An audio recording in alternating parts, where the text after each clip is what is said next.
Hi hello ನಮಸ್ತೆ ಎಲ್ಲರಿಗೂ daily update ಚಾನಲಿನ ಮತ್ತೊಂದು ವಿಡಿಯೋಗೆ ಸ್ವಾಗತ ಸುಸ್ವಾಗತ. ಸ್ನೇಹಿತರೆ, ಎಲ್ಲರೂ ಹೇಗಿದ್ದೀರಾ? ಎಲ್ಲರೂ ಚೆನ್ನಾಗಿದ್ದೀರಾ ಅನ್ಕೊಂಡಿದ್ದೀನಿ. ಹೋಪ್ ನಾನು ಕೂಡ ತುಂಬಾನೇ ಚೆನ್ನಾಗಿದ್ದೀನಿ. ಎಲ್ಲರೂ ಚೆನ್ನಾಗಿದ್ದೀರಾ ಅನ್ಕೊಂಡು ಭಾವಿಸ್ಕೊಂಡು ಇವತ್ತಿನ ಒಂದು ವಿಡಿಯೋನ ಶುರು ಮಾಡಿಬಿಡೋಣ.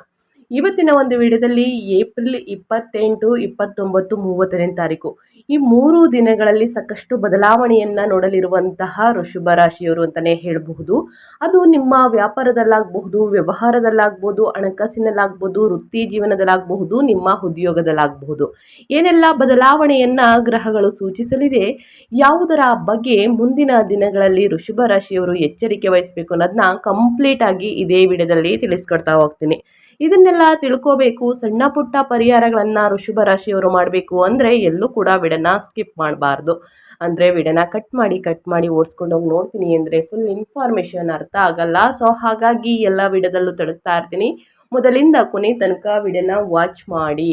ವಿಡಿಯೋದಲ್ಲಿ ಒಳ್ಳೆ ಮಾಹಿತಿ ಸಿಕ್ಕಿದ್ದಲ್ಲಿ ತಪ್ಪದೆ ವಿಡಿಯೋಗೊಂದು ಲೈಕ್ ಕೊಟ್ಟು, ಇನ್ನೂ ನನ್ನ ಚಾನಲ್ನ ಸಬ್ಸ್ಕ್ರೈಬ್ ಮಾಡ್ಕೊಳ್ಳೋದನ್ನೇ ನೋಡ್ತಿದ್ರೆ ದಯವಿಟ್ಟು ಡೈಲಿ ಅಪ್ಡೇಟ್ಸ್ಗೆ ಸಬ್ಸ್ಕ್ರೈಬ್ ಆಗಿ ನಿಮ್ಮ ಅಭಿಪ್ರಾಯಗಳನ್ನು ಕಮೆಂಟ್ ಬಾಕ್ಸಲ್ಲಿ ತಿಳಿಸಿ. ಯಾರೆಲ್ಲ ಸಬ್ಸ್ಕ್ರೈಬ್ ಮಾಡಿಕೊಂಡು ಪ್ರತಿನಿತ್ಯ ವಿಡಿಯೋ ವಾಚ್ ಮಾಡ್ತಿದ್ದೀರಾ ಅಂಥವರಿಗೆ ಥ್ಯಾಂಕ್ ಯು ಸೋ ಮಚ್ ಅಂತ ಹೇಳ್ತಾ ವಿಡಿಯೋದ ಕಡೆ ಗಮನ ಕೊಟ್ಬಿಡೋಣ. ಹೌದು ಸ್ನೇಹಿತರೆ, ನಿಮ್ಮ ಉದ್ಯೋಗದ ಬಗ್ಗೆ ಹೇಳೋದಾದರೆ ಈ 3 ದಿನಗಳಲ್ಲಿ ಬದಲಾವಣೆಯನ್ನು ಹೊಂದಲಿರುವಂತಹ ವೃಷಭ ರಾಶಿಯವರಿಗೆ ನಿಮ್ಮ 10ನೇ ಮನೆಯ ಅಧಿಪತಿಯಾದ ವೃತ್ತಿಕಾರಕ ಶನಿಯು 11ನೇ ಮನೆ ಅಂದರೆ ಲಾಭದ ಮನೆಯಲ್ಲಿ ಸ್ಥಾನ ಪಡೆದಿರುವುದು ಉದ್ಯೋಗಸ್ಥ ವೃತ್ತಿಪರರಿಗೆ ಅತ್ಯಂತ ಮಂಗಳಕರವಾಗಿದೆ. ನಿಮ್ಮ ಕಠಿಣ ಪರಿಶ್ರಮಕ್ಕಾಗಿ ಮೇಲಧಿಕಾರಿಗಳಿಂದ ನೀವು ಅರ್ಹವಾದ ಮನ್ನಣೆಯನ್ನು ಪಡೆಯುತ್ತೀರಿ. ಏಪ್ರಿಲ್ ದ್ವಿತೀಯಾರ್ಧದಿಂದ ಮಂಗಳನು ಸಹ 11ನೇ ಮನೆಗೆ ಚಲಿಸುವುದರೊಂದಿಗೆ ಸಹೋದ್ಯೋಗಿಗಳಲ್ಲಿ ನಿಮ್ಮ ನಾಯಕತ್ವ ಕೌಶಲ್ಯ ಮತ್ತು ಸ್ಪರ್ಧಾತ್ಮಕ ಮನೋಭಾವವು ವರ್ಧಿಸುತ್ತದೆ. ಬಡ್ತಿ ಅಥವಾ ಇನ್ಕ್ರಿಮೆಂಟ್ಗಾಗಿ ಕಾಯುತ್ತಿರುವವರು ಸಕಾರಾತ್ಮಕ ಸುದ್ದಿಗಳನ್ನು ಸ್ವೀಕರಿಸುತ್ತಾರೆ. ಅದಿಯಾಗೋ ಏಪ್ರಿಲ್ 28ರಂದು ನಿಮ್ಮ 12ನೇ ಮನೆಯಲ್ಲಿ ಖರ್ಚು ಮತ್ತು ದೂರದ ಸ್ಥಳಗಳ ಮನೆ ಅಂತಲೇ ಹೇಳಬಹುದು. 4ನೇ ಅಧಿಪತಿಯಾದ ಸೂರ್ಯನು ಉಚ್ಚ ಸ್ಥಿತಿಯು ನಿಮ್ಮ ಉದ್ಯೋಗದಲ್ಲಿ ಸಂಭವನೀಯ ವರ್ಗಾವಣೆ ಅಥವಾ ಸ್ಥಳಾಂತರವನ್ನು ಸೂಚಿಸುತ್ತದೆ.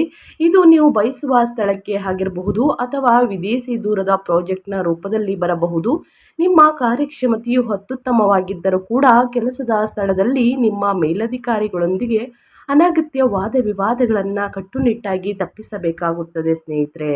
ಇನ್ನು ವ್ಯವಹಾರದ ಬಗ್ಗೆ ಹೇಳೋದಾದರೆ, ಸ್ವಂತ ವ್ಯಾಪಾರದ ಬಗ್ಗೆ ಹೇಳೋದಾದರೆ ಏನೆಲ್ಲ ಬದಲಾವಣೆಯನ್ನು ವೃಷಭ ರಾಶಿಯವರು ನೋಡಲಿದ್ದೀರಿ ಅಂದರೆ, ಲಾಭದ ಮನೆಯಲ್ಲಿ ಯೋಗಕಾರಕ ಶನಿಯೊಂದಿಗೆ 7ನೇ ಮನೆ ವ್ಯಾಪಾರದ ಮನೆಯ ಅಧಿಪತಿಯಾದ ಮಂಗಳನ ಸಂಯೋಗವು ಉದ್ಯಮಿಗಳಿಗೆ ಸುವರ್ಣಾವಕಾಶವನ್ನು ಒದಗಿಸುತ್ತದೆ. ವಿಶೇಷವಾಗಿ ಉತ್ಪಾದನೆ, ರಿಯಲ್ ಎಸ್ಟೇಟ್ ಅಥವಾ ತಂತ್ರಜ್ಞಾನ ವಲಯಗಳಲ್ಲಿರುವವರಿಗೆ ಈ ಅವಧಿಯು ನಿಮಗೆ ಆರ್ಥಿಕ ಯಶಸ್ಸನ್ನು ಸುರಿಸುತ್ತದೆ. ನೀವು ಭಾರಿ ಆರ್ಡರ್ಗಳನ್ನು ತೆಗೆದುಕೊಳ್ಳಬಹುದು ಅಥವಾ ಹೆಚ್ಚು ಲಾಭದಾಯಕವಾದ ಹೊಸ ಒಪ್ಪಂದಗಳಿಗೆ ಸಹಿ ಹಾಕಬಹುದು. ನಿಮ್ಮ ರಾಶಿಯ ಅಧಿಪತಿಯಾಗಿರುವಂತಹ ಶುಕ್ರ ನಿಮ್ಮ ರಾಶಿಯನ್ನು ಪ್ರವೇಶಿಸಿದಾಗ ನಿಮ್ಮ ಬ್ರ್ಯಾಂಡ್ ಇಮೇಜ್ ಅಗಾಧವಾದ ಉತ್ತೇಜನವನ್ನು ಪಡೆಯುತ್ತದೆ. ಕ್ಲೈಂಟ್ಗಳೊಂದಿಗಿನ ನಿಮ್ಮ ಸಂವಹನವು ಹೆಚ್ಚು ಕಾಂತೀಯ ಮತ್ತು ಮನವೊಲಿಸುವಂತಾಗುತ್ತದೆ. ಸ್ವತಂತ್ರ ಉದ್ಯೋಗಿಗಳು ಸ್ನೇಹಿತರೆ ಅಥವಾ ಸೃಜನಶೀಲ ಕ್ಷೇತ್ರಗಳಲ್ಲಿ ಇರುವವರು ಅದ್ಭುತ ಅವಕಾಶಗಳನ್ನು ಆಕರ್ಷಿಸುತ್ತಾರೆ. ಅದೇಗೋ 11ನೇ ಮನೆಯಲ್ಲಿನ ಮಂಗಳ ಶನಿ ಸಂಯೋಗದಿಂದಾಗಿ ವ್ಯಾಪಾರ ಪಾಲುದಾರರೊಂದಿಗೆ ಲಾಭದ ಹಂಚಿಕೆಗೆ ಸಂಬಂಧಿಸಿದಂತೆ ಸಣ್ಣ ಪುಟ್ಟ ಭಿನ್ನಾಭಿಪ್ರಾಯಗಳು ಉದ್ಭವಿಸಬಹುದು. ಆದ್ದರಿಂದ ಸಂಪೂರ್ಣ ಪಾರದರ್ಶಕತೆಯನ್ನು ಕಾಯ್ದುಕೊಳ್ಳುವುದು ಸೂಕ್ತವಾಗಿದೆ.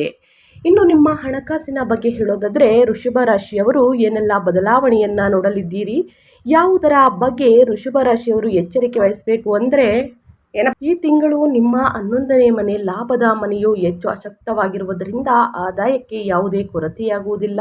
ದೀರ್ಘಕಾಲದಿಂದ ಬಾಕಿ ಇರುವ ಹಣವನ್ನು ನೀವು ಮರುಪಡೆಯುತ್ತೀರಿ ಅಥವಾ ಹಿಂದಿನ ಹೂಡಿಕೆಗಳಿಂದ ಗಣನೀಯ ಲಾಭವನ್ನು ಪಡೆಯುತ್ತೀರಿ.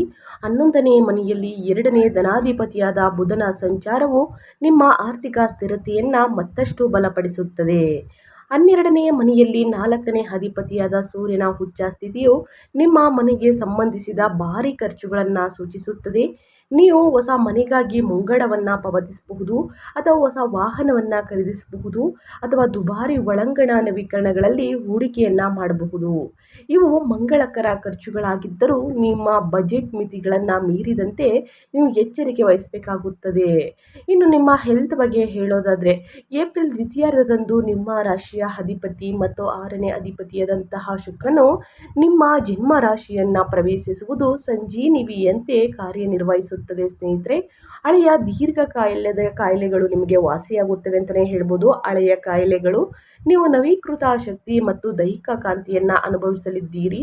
6ನೇ ಅಧಿಪತಿಯಾದಂತಹ ರೋಗಗಳು ಮತ್ತು ಶತ್ರುಗಳ ಕಾರಕ ಲಗ್ನದಲ್ಲಿ ಪ್ರಬಲನಾಗಿರುವುದರಿಂದ ನಿಮ್ಮ ರೋಗ ನಿರೋಧಕ ಶಕ್ತಿ ಗಗನಕ್ಕೆ ಇರುವುದು ಮಾತ್ರವಲ್ಲದೆ ನಿಮಗೆ ಹಾನಿ ಮಾಡಲು ಬಯಸಿದ ವಿರೋಧಿಗಳು ಸಹ ಸ್ನೇಹಿತರಾಗಬಹುದು.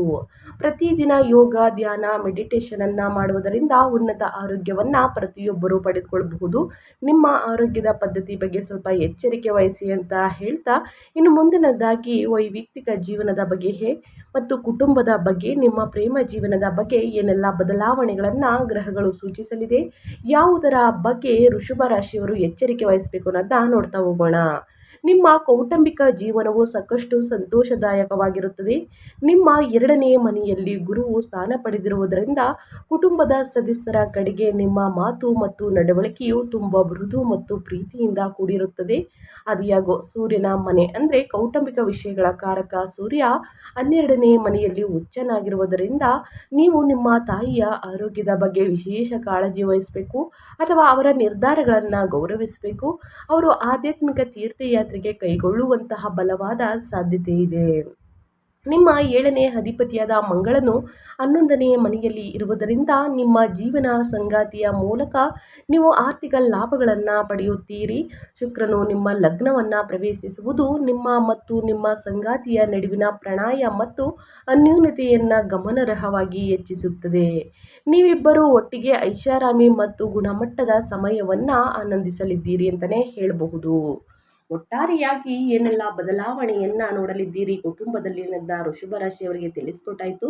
ಇನ್ನು ಮುಂದಿನದಾಗಿ ಹೇಳೋದಾದರೆ ವಿದ್ಯಾರ್ಥಿಗಳ ಬಗ್ಗೆ. ವೃಷಭ ರಾಶಿಯ ವಿದ್ಯಾರ್ಥಿಗಳು ವಿದ್ಯಾಭ್ಯಾಸದಲ್ಲಿ ಏನೆಲ್ಲ ಬದಲಾವಣೆಗಳನ್ನು ಗ್ರಹಗಳು ಸೂಚಿಸಲಿದೆ ಅಂದರೆ, ನಿಮ್ಮ 11ನೇ ಮನೆಯಲ್ಲಿ ಮೀನದಲ್ಲಿ 5ನೇ ಅಧಿಪತಿಯಾದಂತಹ ಬುಧನ ಸಂಚಾರವು ವಿದ್ಯಾರ್ಥಿಗಳಿಗೆ ಹೆಚ್ಚು ಪ್ರಯೋಜನಕಾರಿಯಾಗಿದೆ. ಗುಂಪು ಅಧ್ಯಯನಗಳ ಮೂಲಕ ಅಥವಾ ಸ್ನೇಹಿತರ ಸಹಾಯದಿಂದ ನೀವು ಸಂಕೀರ್ಣ ವಿಷಯಗಳನ್ನು ಸುಲಭವಾಗಿ ಗ್ರಹಿಸುವಿರಿ. ಇದಲ್ಲದೆ 12ನೇ ಮನೆಯಲ್ಲಿರುವ ಸೂರ್ಯನು ವಿದೇಶಿ ವಿಶ್ವವಿದ್ಯಾಲಯಗಳಿಗೆ ಪ್ರವೇಶವನ್ನು ಪಡೆಯಲು ಕಾಯುತ್ತಿರುವಂತಹ ಅಥವಾ ವೀಸಾ ಅನುಮೋದನೆಗಳನ್ನು ನಿರೀಕ್ಷಿಸುತ್ತಿರುವಂತಹ ವಿದ್ಯಾರ್ಥಿಗಳಿಗೆ ಇದು ನಂಬಲಾಗದಷ್ಟು ಅನುಕೂಲಕರ ಸಮಯವಾಗಿದೆ. ನಿಮ್ಮ ಅರ್ಜಿ ಪ್ರಕ್ರಿಯೆಗಳನ್ನು ಚುರುಕುಗೊಳಿಸಿ ಸ್ನೇಹಿತರೆ. ಖಂಡಿತವಾಗಿಯೂ ವಿದ್ಯಾರ್ಥಿಗಳು ಉನ್ನತ ಫಲಿತಾಂಶವನ್ನು ಗಳಿಸಲಿದ್ದೀರಿ ಅಂತ ಹೇಳ್ತಾ, ಈ ತಿಂಗಳಲ್ಲಿ ಅನುಸರಿಸಬೇಕಾದ ಜ್ಯೋತಿಷ್ಯದ ಪರಿಹಾರಗಳನ್ನು ತಿಳಿಸ್ಕೊಡ್ತೀನಿ. ಮುಂದಿನ ತಿಂಗಳಿಗೂ ಕೂಡ ಸ್ನೇಹಿತರೆ ಈ ಪರಿಹಾರವನ್ನು ಮಾಡಬಹುದು. ಮೊದಲನೇದಾಗಿ ಲಕ್ಷ್ಮೀ ದೇವಿಯ ಆರಾಧನೆ. ನಿಮ್ಮ ರಾಶಿಯ ಅಧಿಪತಿ ಶುಕ್ರನ ಬಲವನ್ನು ಮತ್ತಷ್ಟು ವರ್ಧಿಸಲು ಶುಕ್ರವಾರದಂದು ಮಹಾಲಕ್ಷ್ಮಿ ಅಷ್ಟಕಂ ಅಥವಾ ಶ್ರೀ ಸೂಕ್ತವನ್ನು ಪಠಿಸಿ. ಇದು ಸರ್ವತೋಮುಖ ಸಮೃದ್ಧಿ ಮತ್ತು ಅದೃಷ್ಟವನ್ನು ಆಕರ್ಷಿಸುತ್ತದೆ. ಇನ್ನು ಸೂರ್ಯ ನಮಸ್ಕಾರ ಅಂದರೆ ಸ್ನೇಹಿತರೆ, 12ನೇ ಮನೆಯಲ್ಲಿರುವ ಉಚ್ಚ ಸೂರ್ಯನಿಂದ ಉಂಟಾಗುವ ಕಣ್ಣಿನ ತೊಂದರೆಗಳು ಅಥವಾ ಅನಗತ್ಯ ಹಠಮಾರಿತನವನ್ನು ಕಡಿಮೆ ಮಾಡಲು ಭಾನುವಾರದಂದು ಗೋಧಿಯನ್ನು ದಾನ ಮಾಡಿ ಅಥವಾ ಬೆಳಿಗ್ಗೆ ಸೂರ್ಯ ದೇವರಿಗೆ ಅಗ್ರವನ್ನು ಅಂದರೆ ನೀರನ್ನು ಅರ್ಪಿಸಿ ಸ್ನೇಹಿತರೆ. ಇನ್ನು ಗೋಸೇವೆ. ವೃಷಭ ರಾಶಿಯವರು ಬುಧವಾರ ಅಥವಾ ಶುಕ್ರವಾರದಂದು ಹಸುಗಳಿಗೆ ಹಸಿರು ಹುಲ್ಲು ಅಥವಾ ಪಾಲಕ್ ಸೊಪ್ಪನ್ನು ತಿನ್ನಿಸಬೇಕು. ಈ ಸರಳ ಕ್ರಿಯೆಯು ನಿಮ್ಮ ವೃತ್ತಿ ಮತ್ತು ವ್ಯಾಪಾರದಲ್ಲಿನ ಅಡೆತಡೆಗಳನ್ನು ನಿವಾರಿಸುತ್ತದೆ ಅಂತಲೇ ಹೇಳಬಹುದು. 12ನೇ ಮನೆಯಲ್ಲಿ ಸೂರ್ಯನಿಂದ ಉಂಟಾಗುವ ಉಷ್ಣ ಪ್ರೇರಿತ ಪರಿಣಾಮಗಳನ್ನು ತಗ್ಗಿಸಲು ಮತ್ತು ಲಾಭದ ಮನೆಯಲ್ಲಿ ಗ್ರಹಗಳ ಆಶೀರ್ವಾದವನ್ನು ಸಂಪೂರ್ಣವಾಗಿ ಬಳಸಿಕೊಳ್ಳಲು ಈ ಪರಿಹಾರಗಳನ್ನು ಅನುಸರಿಸಿ. ಕಷ್ಟಗಳು, ಸಮಸ್ಯೆಗಳು, ಅಡಚಣೆಗಳು ಏನೇ ಇದ್ದರೂ ಕೂಡ ಸಂಪೂರ್ಣವಾಗಿ ನಿವಾರಣೆಯಾಗಲಿದೆ. ಸ್ನೇಹಿತರೆ, ಈ ಪರಿಹಾರಗಳನ್ನು ವೃಷಭ ರಾಶಿಯವರು ಅನುಸರಿಸಿ ಕಷ್ಟಗಳು ಸಮಸ್ಯೆಗಳು ನಿವಾರಣೆಯಾಗಲಿದೆ. ಏನೇ ಡೌಟ್ಸ್ ಇದ್ದರೂ ಕೂಡ ಕಮೆಂಟ್ ಮಾಡಿ, ಖಂಡಿತವಾಗಿಯೂ ಆನ್ಸರ್ ಮಾಡ್ತೀನಿ ಅಂತ ಹೇಳ್ತಾ ನಾನು ವಿಡಿಯೋನ ಎಂಡ್ ಮಾಡ್ತಾ ಇದ್ದೀನಿ. ಇವತ್ತಿನ ಒಂದು ವಿಡಿಯೋದಲ್ಲಿ ಸಂಪೂರ್ಣ ಮಾಹಿತಿ ಸಿಕ್ಕಿದ್ದಲ್ಲಿ, ಈ ವಿಡಿಯೋ ಯೂಸ್ಫುಲ್ ಅನಿಸಿದ್ದಲ್ಲಿ ವಿಡಿಯೋಗೆ ಲೈಕ್ ಮಾಡೋದನ್ನ ಮರ್ತಿದ್ರೆ ಲೈಕ್ ಮಾಡಿ. ಇನ್ನೂ ನನ್ನ ಚಾನಲ್ನ ಸಬ್ಸ್ಕ್ರೈಬ್ ಮಾಡ್ಕೊಳ್ದೇ ನೋಡ್ತಿದ್ರೆ ದಯವಿಟ್ಟು ಡೈಲಿ ಅಪ್ಡೇಟ್ಸ್ಗೆ ಸಬ್ಸ್ಕ್ರೈಬ್ ಆಗಿ ನಿಮ್ಮ ಅಭಿಪ್ರಾಯಗಳನ್ನು ಕಮೆಂಟ್ ಬಾಕ್ಸಲ್ಲಿ ತಿಳಿಸಬಹುದು. ಯಾರೆಲ್ಲ ಸಬ್ಸ್ಕ್ರೈಬ್ ಮಾಡಿಕೊಂಡು ಪ್ರತಿನಿತ್ಯ ವಿಡಿಯೋ ವಾಚ್ ಮಾಡ್ತಿದ್ದೀರಾ ಅಂಥವರಿಗೆ ಥ್ಯಾಂಕ್ ಯು ಸೋ ಮಚ್ ಅಂತ ಹೇಳ್ತಾ, ನಿಮಗೂ ಮತ್ತು ನಿಮ್ಮ ಕುಟುಂಬಕ್ಕೆ ತುಂಬಾ ಒಳ್ಳೆಯದಾಗಲಿ, ಸೂರ್ಯದೇವರ ಅನುಗ್ರಹ, ಲಕ್ಷ್ಮೀ ದೇವಿಯ ಕೃಪೆ ನಿಮ್ಮ ಮೇಲಿರಲಿ ಅಂತ ಹೇಳ್ತಾ, ಮತ್ತೊಂದು ವಿಡಿಯೋ ಜೊತೆ ಮತ್ತೊಂದು ಹೊಸ ಭವಿಷ್ಯದಲ್ಲಿ ಸಿಗ್ತೀನಿ.